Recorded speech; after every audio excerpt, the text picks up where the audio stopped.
the office, or Mr. Joyce and your colleagues. Thanks, Senator. For assisting us tonight. And I now welcome Mr. Stephen Purvinas from the Australian Licensed Aircraft Engineers Association. And before we start, I would like to advise Mr. Purvinas that the committee has received his organisation's submission and published it as Submission 9 on the inquiry website.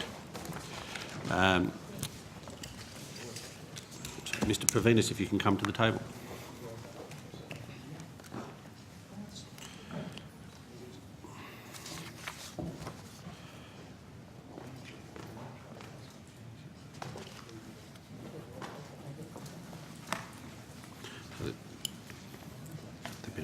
Submission. Thank you, Mr. Purvinas. Also note that the committee has received the appendices to your submission as additional information. Yep. I'd like to invite you to make a brief opening statement, bearing in mind that we are slightly behind already, so if we can keep that anything you have to say brief. Thanks, Senator. I was shown a document just before I sort of got in here. It was a Qantas retaliation of some of the things I said in the Senate committee on Friday, and I read with interest what they had to say about some of the maintenance errors and issues that I talked about. But I noted that Have you got that document? Yeah, I've got it here. Can you table it for us? No, we've got it. Oh, sorry. That's right. Thank you. Yeah. We don't have It copies. was emailed around earlier. But we've got copies here. Sorry, Mr. Purvinas, please proceed. Yeah, and I noted with interest that they've made all of these statements, but they haven't supported it with any evidence. They just make these things and they're expected to be believed with everything they have to say. And I'm not going to answer every single allegation that they've made in here, but I find one really interesting. This is incredible that they would even put something like this in writing, because they're just going to trip themselves straight up. And it's talking about SEAC. Which number? Item number 3. Number 3? Yep. Okay. SEAC D-checks from 2006, Qantas internal audit reports, claim that Qantas internal audit reports were critical. Well, yeah, the reports were critical. And it goes on to say, the normal Qantas quality assurance oversight reports from 2006 highlighted a number of areas requiring improvement, as virtually every quality assurance report does. All areas were subsequently and adequately addressed. CASA also undertook an audit during March 2007 and found that SEAC were compliant with CASA requirements. That's about some audits that I attended in evidence in the last inquiry, and it's at the back of, in the appendixes of this one as well. And the audit that I could submit, which wasn't suppressed by court orders, was the first aircraft, which was VHOJO. And here Qantas say that they send their quality assurance teams up there and they address all of the issues that arise. The second report was for an aircraft VHOJQ, and because of court orders I haven't been able to release the full report. You guys can access it, but I'm going to read from it to see how adequately they address these concerns. And like I said, Qantas just make this stuff up and submit it. If I can, Mr. Purvinas, Yep. CASA audited that as well. Yep, that's right. So, but in your evidence last Friday, you inferred that they were a wholly owned subsidiary, these are my words, of Qantas anyway. Yeah, I think I said an extension of Qantas's IR team. Yeah. Okay, so... So, and it's funny, when these reports were done, I think it was these two aircraft, and maybe some others I refer to in there, CASA were up there and found absolutely nothing wrong, yet the quality assurance teams from Qantas found a host of problems. But anyway, they're saying that they address these problems. This is what the report actually says. The audit has served to clearly demonstrate that the previously highlighted quality issues have not been effectively addressed. The general quality trend appears to be heading in a negative direction, with numerous quality deficiencies considered to be of a serious nature. So they can say what they want in these retaliations to the evidence that I've provided. I've provided probably about 150 pages of supporting data. They've provided nothing. But that's not what we're here to talk about tonight. So beyond that, we also heard Mr. Joyce say the other day that the staff are supportive of the direction the company's going, or words to those effect. And we found it, again, interesting that Qantas would make these statements, but again, they don't supply any data or evidence to support that. I presented extensive evidence the other day, including results of of a survey of over 2,000 aviation employees, and the results that came from the Qantas pilots and the Qantas engineers was that only 1% of those staff have any trust in management at all. So, But you didn't table your sources for those, did you? if you would like me to table that, Absolutely, because, I mean, any kind of survey can be done by anybody. I can go outside the building and do a survey of who likes me, and I'll probably come up with 1% of people. All right? So I can do that too. So really, you know what I mean? Senator. I would love to table that the results of that All your survey with you. sources. Well, Mr. Purvinas, I invite you to do so. Now, we've only got a limited amount of time for questions. Is there anything else that you feel you must say to us? Otherwise, we've got only just over 20 minutes now. Yeah, just briefly, and you guys can then hammer me with questions, which I look forward to. You're considering changes to the Qantas Sale Act, and here we are, Qantas are bitching and moaning that they can't make money because the Act is restrictive, yet no former CEO since privatisation had any problems at all with the Qantas Sale Act or any problems delivering a profit. The result of changes to the Qantas Sale Act that will allow more than 49% ownership by a foreign company, or more than 50%, will see a majority stake taken up by another country and open the door for something to happen to Qantas, which happened to Ansett. And that is, a foreign owner came in, took a majority stake, being Air New Zealand. They stripped the assets out of the company. They were alleged to have put the fuel bills also from Air New Zealand onto Ansett until Ansett was so overwhelmed with debt that they could no longer continue. And we're concerned that any change of the ownership structure that would allow 51% or more ownership by a foreign company would see that potentially happen to Qantas as well. They haven't done that to Virgin, have they? No, not yet, but Virgin was a start-up company that started up with foreign investment. But You missed one point with Ansett, then Court meant to come on the scene and drain the Senator road. Edwards, I'll give you the call. If you, no.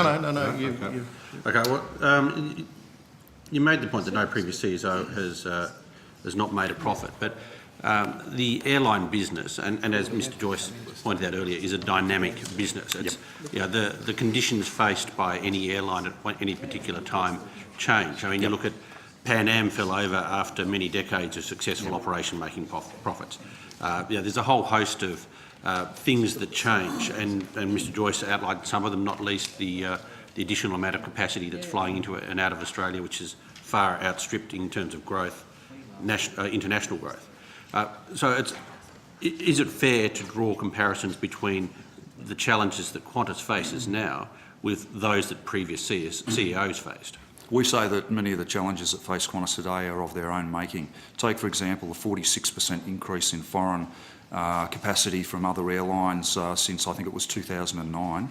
Over the same 4-year period, Qantas decreased flights into Australia. The increase in foreign airlines operating into Australia has not even kept up with the demand of passengers travelling to this country. Qantas choose not to add flights. They choose to remove routes such as the Frankfurt flights, and I believe they've halved their flights to London as well. What kind of an airline would stop flights to London only several months before the London Summer Olympics were about to take place? They did that and handed those routes over to British Airways. But surely, are you suggesting that Qantas are deliberately closing down routes that they were making profit on? Absolutely, they've shut down. Why would they do that? We say, and we've been saying this all along, and it's within our submission, that Qantas are intentionally creating this drama and all of the hype around them struggling internationally, so that they can suck you guys into changing the Qantas Sale Act. Really? So they're prepared to wear hundreds of millions of dollars, or cumulatively even billions of dollars worth of losses, in order to get to create a climate in which this needs to change. We say so, and isn't it amazing that this airline that in December this year come out and said that we're struggling for cash and we need assistance and all that sort of stuff, over September and October of last year they purchased $60 million worth of their own shares to try and increase the share price. Those shares were then destroyed, and and there's $60 million that's been thrown down the drain, and the share price didn't actually go up, it went down instead. $60 million that they're now crying out for you guys to give them. That would be the world's Senator. most expensive government relations policy of Absolutely. an airline, wouldn't it? Or actually any business that I've ever heard of. It will be if you guys decide to change the Sale Act. Right. You have questions? Yeah. Senator Stewart. Thank you, Chair. Mr Purvinas, we appreciate you coming back. It's Groundhog Day. Good to see you again. But I'd put some questions to Mr Joyce that I just want to check with you. You are the Secretary of the Union that covers the maintenance workers. That's right. And I'd asked Mr Joyce if the Qantas Sales Act, Section 7, is repealed, how many jobs would go offshore and be lost to Australia forever, which Mr Joyce did come back to me on the maintenance workers and said that, well, there's been an announcement that 300 will lose their jobs because of the Avalon closing down, but envisages no other job losses. And Senators, if I'm wrong, please correct me, no other job losses in the area of coverage. Now, you guys don't sit around the urn with nothing better to do all day. You would certainly be well aware of what jobs could possibly go. I'd like your take on it in terms of the areas that you covered, what jobs could possibly be lost offshore should the government get through the repeal of the Qantas Sales Act. I believe Mr Joyce has been honest about the fact that he doesn't believe that any further jobs in heavy maintenance will go offshore today. He's made that commitment in several different forums, and from what we're seeing on the ground, it doesn't appear that they're intending to close the Brisbane heavy maintenance facility. But the problem is, if the Qantas Sale Act's repealed and we have new owners, the decision could be different. We could be purchased by, that is, the airline could be purchased by a carrier, say in China, and they may decide to ship all of the maintenance offshore and have it done to what we say is a standard lesser than what we have in Australia. The same as Virgin does. No, they don't carry out any maintenance in China. But in Asia. I'm aware that they carry out a lot of their maintenance in New Zealand and some of it in Portugal. Which you did tell us the other day. Yeah. Yeah, so if the Sale Act was changed, there's a section 7F or H or something like that that talks about the majority of facilities in Australia. But really the big issue is, yes, we're concerned about maintenance workers, but we're concerned about 30,000 jobs if Qantas gets sold offshore, and a foreign owner could do what they like with the airline. And it's the wider job losses that also concern us if the Sale Act's changed. Okay, Mr Purvinas, if I may, Chair, is it correct that in the facilities where your members were engaged and are still engaged, is it just wholly and solely Qantas planes, or is Jetstar serviced as well there? Yeah, the remaining facility as of today is the Brisbane facility, and they carry out heavy maintenance on Qantas aircraft and some Jetstar aircraft. Okay, and what about the Avalon? Was that both Qantas and Jetstar? That's just closed, so yes, but was it both? They did predominantly Qantas 747 aircraft, although they did do some foreign work on some Israeli freighters about 5 years ago, so they have done foreign work. And Chair, I'm mindful that other senators want to ask if I may have one more. There's been a lot of whispers, I should say, in terms of your members, Qantas employees working on Qantas planes, but then working on Jetstar planes, and allegations that I have no grounding for, but I just want to know if you do, of cost shifting Jetstar maintenance costs onto Qantas's bill. Is that just a nasty rumour that's flying around, Mr Purvinas, or do you have any proof? Yeah, we got a member of our executive, Mr Bradley Cox, who works at the Sydney International Terminal, and he was told by the department that handles all the accounts within that terminal, there's a charge sheet called a 2350 that you charge other airlines, and you fill them out religiously if you do some work for another carrier. He was told not to bother submitting them for Jetstar because we don't bill them anyway. Now, the only trouble I have with that, Mr Purvinas, is there any documented proof, or is it just Yeah, well, word? that's something that we can't get our hands on, but you guys would be able to hopefully get your hands on some of the information about the cost shifting that we